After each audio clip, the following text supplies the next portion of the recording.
Le couloir du studio envahi.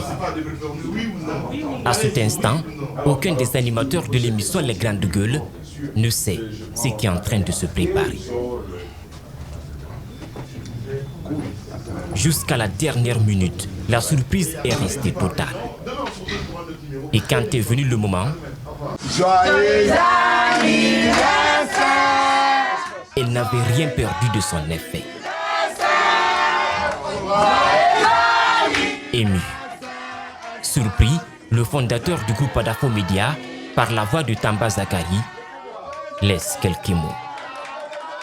Merci de cette très belle surprise. Au nom de la direction générale, je vous remercie.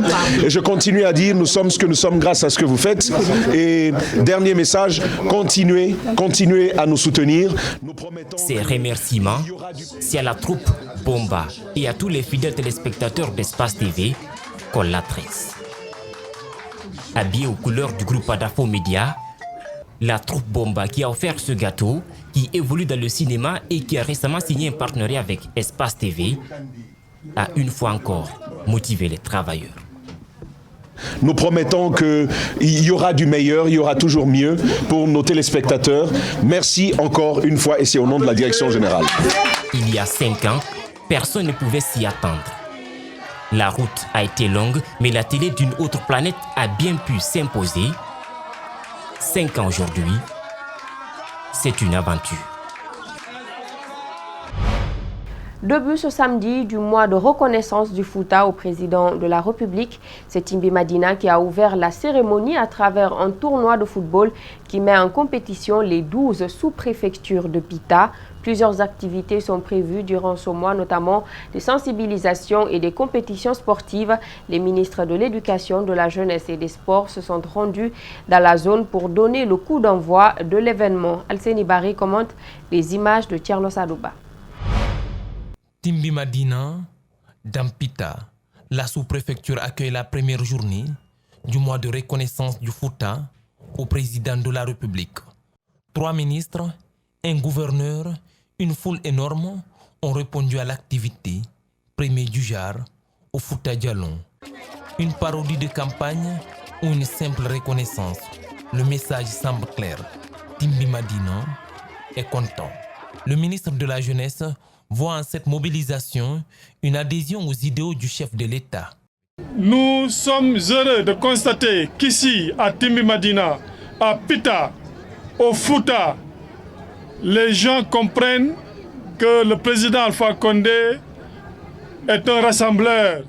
Aujourd'hui, nous étions avec le calife du Fouta, El Hadj Bano, qui nous a dit que le président Alpha Condé n'est pas ethnocentriste, il n'est pas ethnostratège, il met tous les Guinéens sur le même pied.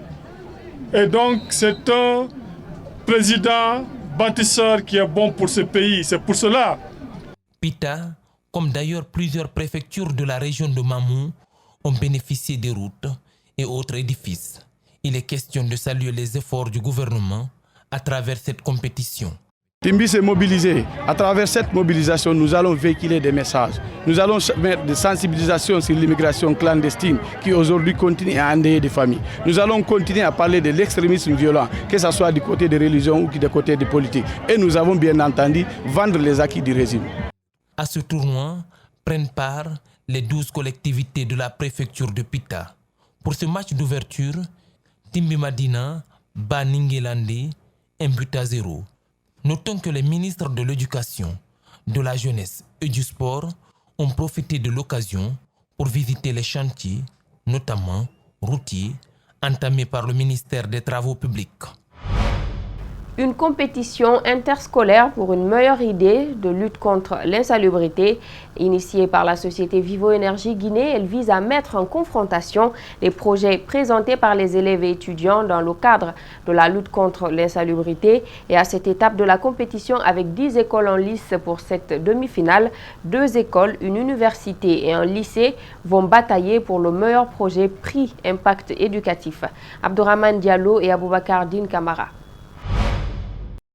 Ils servent du carburant, mais ce matin-là, Les travailleurs de Vivo Énergie Guinée s'attellent à une activité, un concours entre les lycées et universités de la Guinée appelé Projet Prix Impact Éducatif. Pour cette année, l'insalubrité est le thème de projet choisi et les élèves et étudiants en compétition devront en présenter le meilleur. Le prix consistait à trouver des idées novatrices dans la gestion des ordures. Aujourd'hui, nous avons passé l'étape de demi-finale, c'est-à-dire que tous les projets qui ont été soumis, on en avait présélectionné 5 pour chaque catégorie. 5 pour les lycées, 5 pour les universités. Et après 2 jours de formation et d'entraînement, aujourd'hui, les 5 équipes sont passées devant un jury. Pour cette demi-finale, 10 écoles sont dans la course, mais seulement 4 ont pu franchir l'étape, notamment 2 lycées et 2 universités. Je suis très comblée de joie et surtout que j'encourage aussi mes amis qui n'ont pas pu parvenir jusqu'au final. Nous avons gagné, donc nous sommes contents, c'est évident.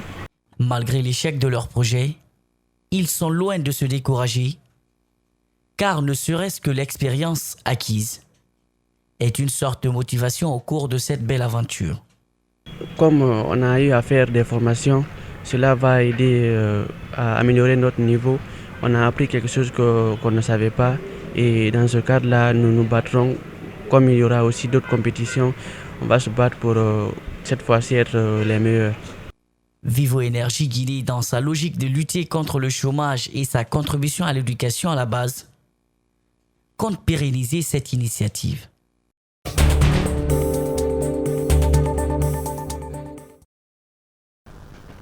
Hors de nos frontières à présent, Paris rend hommage aux victimes du génocide perpétré contre les Tutsis au Rwanda lors de la 25e cérémonie de commémoration au jardin de la mémoire dans le parc de Choisy en présence de survivants et de la cantatrice Barbara Hendricks, ambassadeur honoraire du Haut Commissariat des Nations Unies pour les réfugiés.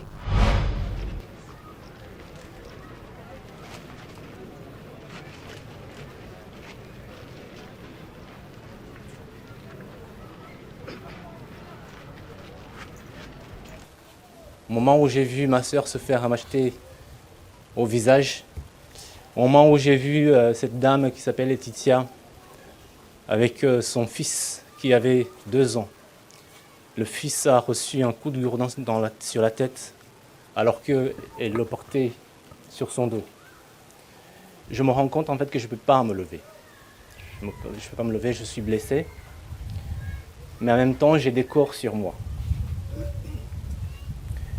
Et ces voix des gens qui demandaient si parmi les cadavres il y avait encore des gens qui respiraient, arrivent, approchent. Donc je vois que ce sont les agents de la Croix-Rouge.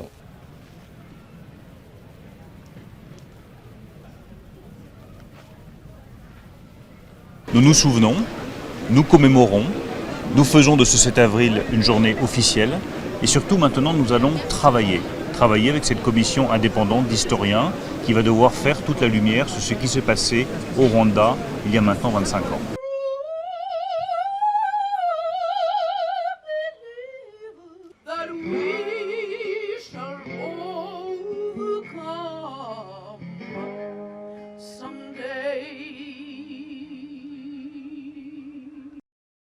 Voilà, c'est la fin de cette édition d'information. À tous, merci de l'avoir suivi. Merci également à toute l'équipe technique. L'actualité se poursuit sur Espace TV.